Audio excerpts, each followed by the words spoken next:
Hey y'all, today we're going to be talking about what I think the differences are between acid and mushrooms based on my own experience.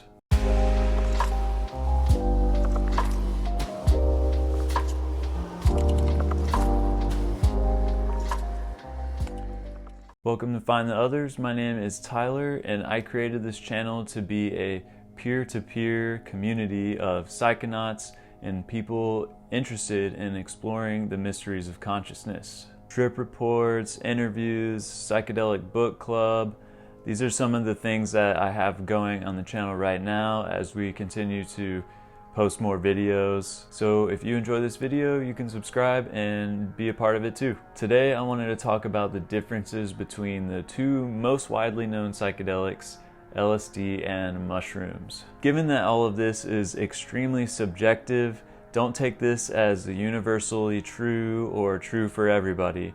I will be stating some objective facts about the differences and similarities, but a lot of this stuff, when you're talking about psychedelic experiences, is super subjective.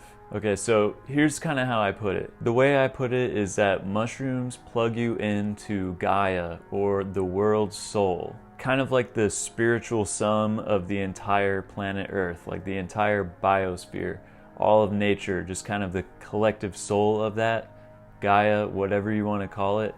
That's what I think mushrooms plug you into. It's on a planetary scale. Very Earth-centric, but also cosmic. Especially at higher doses, I felt like I was being propelled into deep space, which you can check out my mushroom trip report video about that. With LSD, I see it kind of as a personal amplifier. Like it takes the contents of your psyche or like aspects of your personality and it just multiplies it by 100.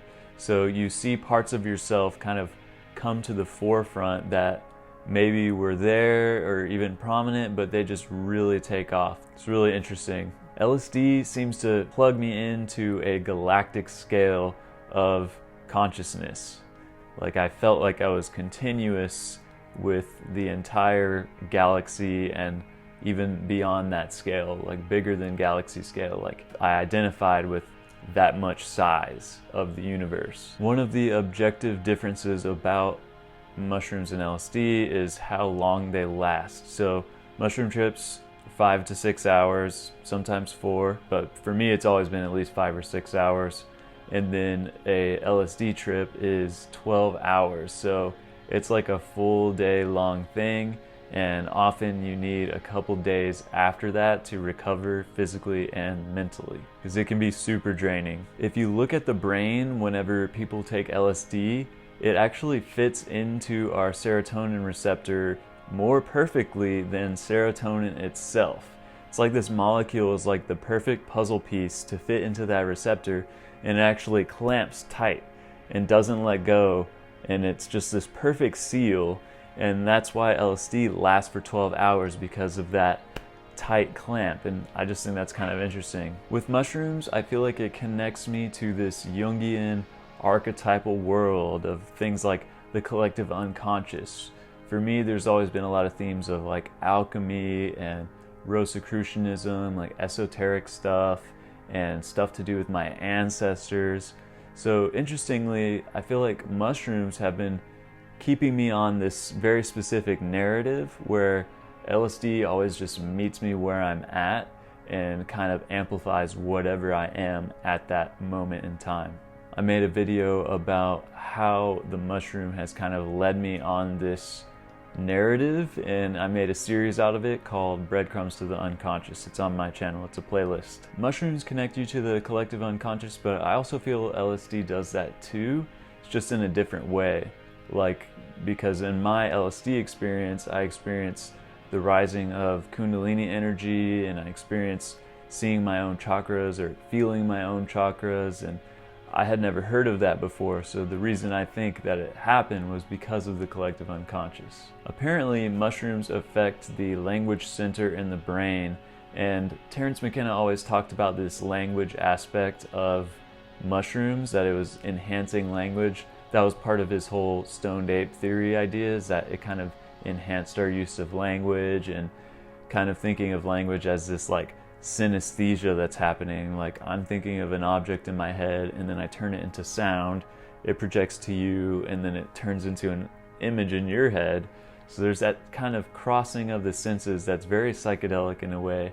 So I think that's an interesting possible origin to the complexity of our language. I've noticed too that, like, on mushrooms, I feel like I can speak very fluently and just string things together, and it kind of has this sense of being in a flow state while it's happening. And after the trip too, I feel like my words are just tying together more nicely, and I don't know, it just feels smooth. I don't know, it just gets the engine running smooth. So dosing with mushrooms can be super hit or miss because you have all these different strains like Golden Teacher, and a lot of them, the different strains have different levels of psilocybin in them, so you don't know how strong one strain is going to be versus another. Another thing is that they can degrade over time, so if you take mushrooms that are a few months old, like I did on my last mushroom trip, the trip was kind of weak and I took like 2.5 grams, and I'm pretty sure I've tripped harder than that off of like 1 gram of some fresh mushrooms. So that can have a great effect on the potency of your trip. On the other hand, acid is extremely potent, and you can just take half a hit of acid and be fully tripping. The downside to that is you never really know how much acid you're gonna get on a blotter. You hear people throw numbers out there, like I've heard 1 hit of acid equal all the way from 90 micrograms to 150 micrograms. So you never really know what you're gonna get with that. Also, if you decide to cut the tab and take half, one night and then half the other night, you don't know if that blotter was actually evenly distributed. So that's how one time when I was microdosing, I cut a little corner off thinking it was a microdose, and I guess there was a lot of the acid on there, and I ended up having a full-blown trip while I was working a shift at a restaurant, and that was crazy. So the plus side to mushrooms in this case is you know exactly what you're getting, and there is a history of use that goes back in humans thousands of years. We know that it's not killing people, and we know that it's safe. It's been tested over time.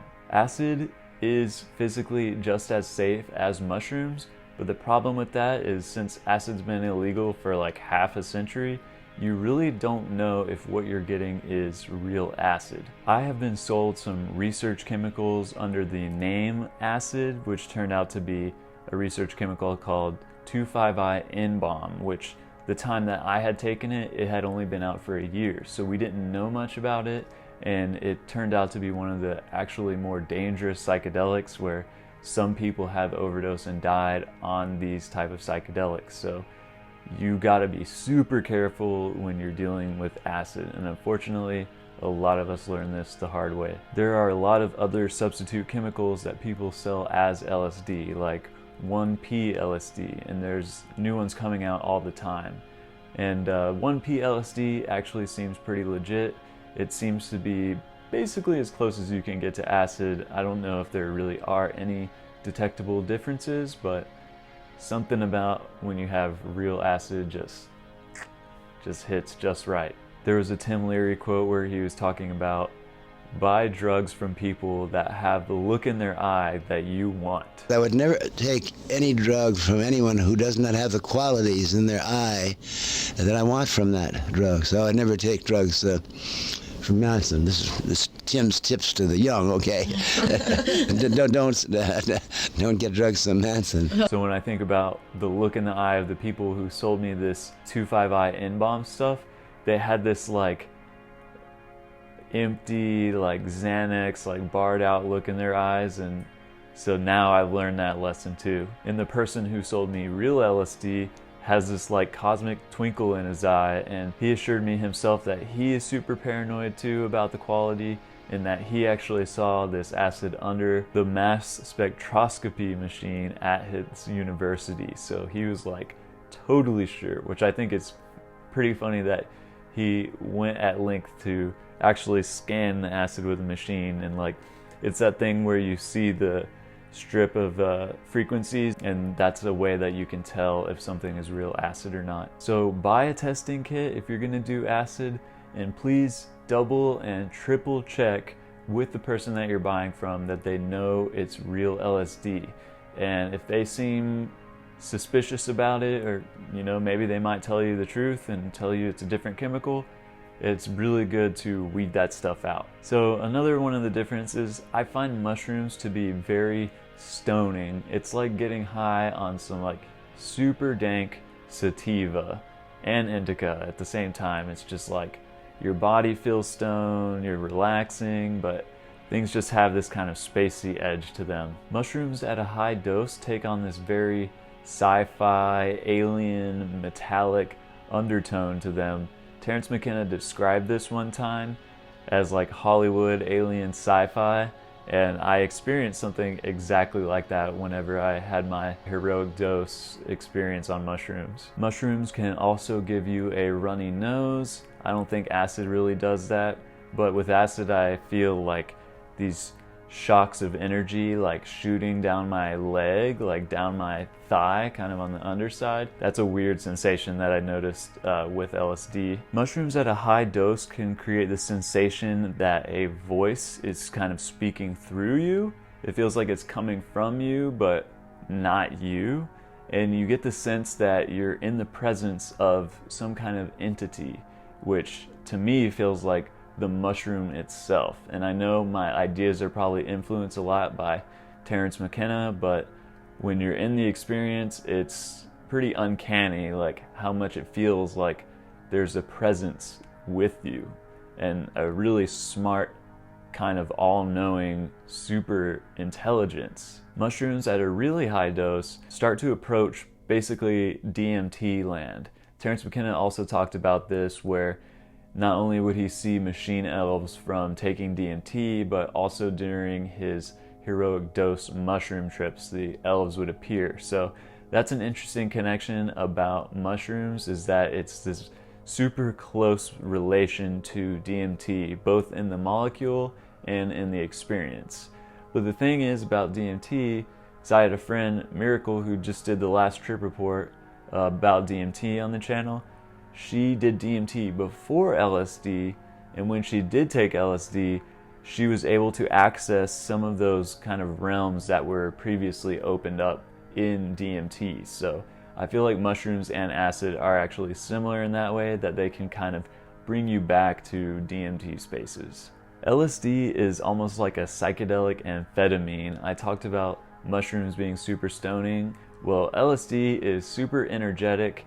I mentioned how like I feel like there's lightning shooting down my legs, and I just feel very like wired. But paradoxically, I also feel very relaxed and kind of stoned on LSD too. It's this really weird, it's almost like if you drank some coffee and smoked a joint at the same time, that like clash of like one part of you wants to relax and one part is like super wired. That's kind of how LSD feels. It can be kind of uncomfortable sometimes, but that's honestly why weed can be a good addition to a trip, because it can kind of help reduce that body load that you feel on LSD. This difference of being stoning and energetic to me also translates to microdosing LSD versus mushrooms, which I'm going to make another video about that, but let's just say I prefer LSD microdosing. Okay, so we're going to talk a little bit about the similarities of mushrooms and LSD. So both compounds take effect on the same receptor in the brain. It's the 5-HT2A receptor, which is where your serotonin usually goes, and they both have the same effect in treating depression and anxiety and PTSD in people. Psilocybin and acid both do that for you. Both have psychedelic euphoria. Both are considered completely safe physically. Mushrooms actually was reported to be the least dangerous recreational drug out of any drug when looking at the number of hospital visits that each drug causes.